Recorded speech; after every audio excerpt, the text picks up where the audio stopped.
Some people have sort of suggested that, well, peacekeeping is a chance for the international community to come together and demonstrate international political will, which is great and something that we certainly support. But how long do you wait before you start looking at more efficient solutions?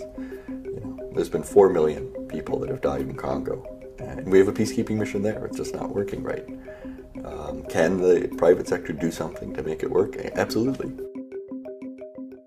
There are a whole range of services that, if you like, could be bolted on to a UN peacekeeping force. So you don't need to lose the principle that it's a UN member state providing its armed militia to go in and do whatever that combat operation may be. But there's a whole range of ancillary services that could certainly be provided by the private sector, and it's actually in the interest of the world now to ask the private sector to provide those services.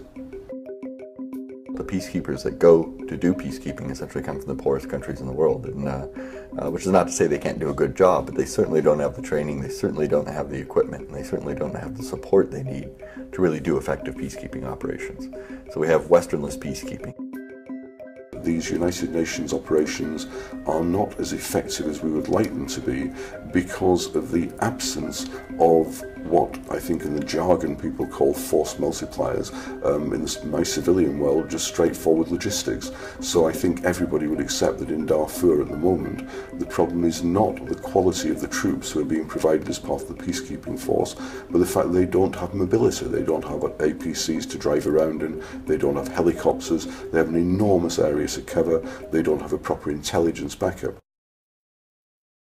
Anytime you bring in a lot of young men to do a peacekeeping mission, you're going to have problems. The UN or the African Union or certainly the US or something, when they go in with their militaries, they have a really big footprint on the ground, which is to say they're using resources, they're putting a lot of young men in one place, which causes all sorts of other problems that pop up. How do you fix that? I mean, essentially, if you're going to do a peacekeeping operation, and we need to do peacekeeping operations, you have to send people to do them, a lot of people in many cases. If you don't have quality, you have to answer that with quantity. And if the West isn't doing peacekeeping, essentially you have to use these countries, these poorer countries and their militaries, which aren't quite as capable. So you end up sending a lot of people. I think the question of PMC, the peacekeeping operations, is a great unexplored issue that needs to be talked about more. I mean, I really believe that there's a real value here. I think, and I'm not going to sit here and badmouth the UN.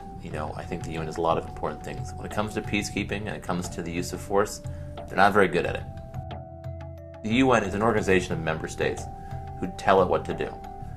And the problem with, when the UN acts in peacekeeping operations and uses military force is that they're getting conflicting instructions from their member states as much as they're getting it from the bureaucracy itself. That's a big problem with UN peacekeeping operations, and I think if you use contractors that it creates opportunities. I mean, look, people are dying every day in Darfur. I mean, who knows how many people have died?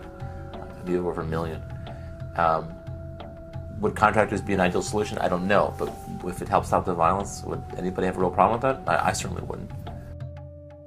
Of course, you could integrate private contractors in a UN peacekeeping force, just as you can integrate contractors in the coalition of the willing in Iraq. But there are all sorts of problems that have eventuated in Iraq as a result of the use of private companies. And again, these are not many of these problems, if not most of these problems, are not the fault of the private companies. They're the fault of the way that the contracts have been devised to deal with these companies. But why wouldn't we have those problems with the UN? You would have to know that they had been sorted out before that would work. I think you need a lot of oversight. You need a lot of regulation. You need to be very clear on what they're doing. I think you need to have, ultimately, the UN officials and member states have to have final word on what they're doing. But I think there's an opportunity there, and I wish that more people would talk about it. I think it's something that could be a much better way to do peacekeeping in the future. The other difficulty is that there is a great deal of hostility in the UN towards combatant private security companies. And there's even hostility towards private security companies who say they will only engage in the use of defensive rather than offensive force. And that hostility is going to have to go away before you see a large number of integration.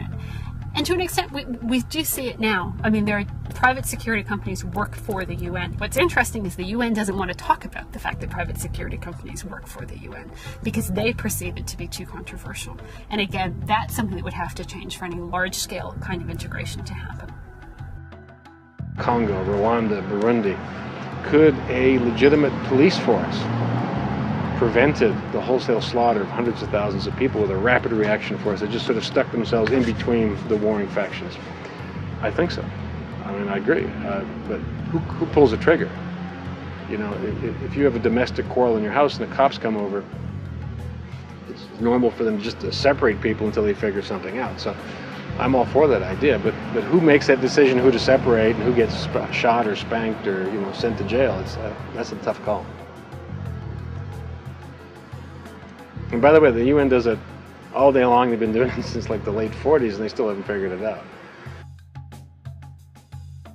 I think one of the first steps in thinking about where this industry should evolve and how we should go forward is to stop and take a breath and look backwards and to say to ourselves, why did states stop using private force in the past? What can we learn from that decision?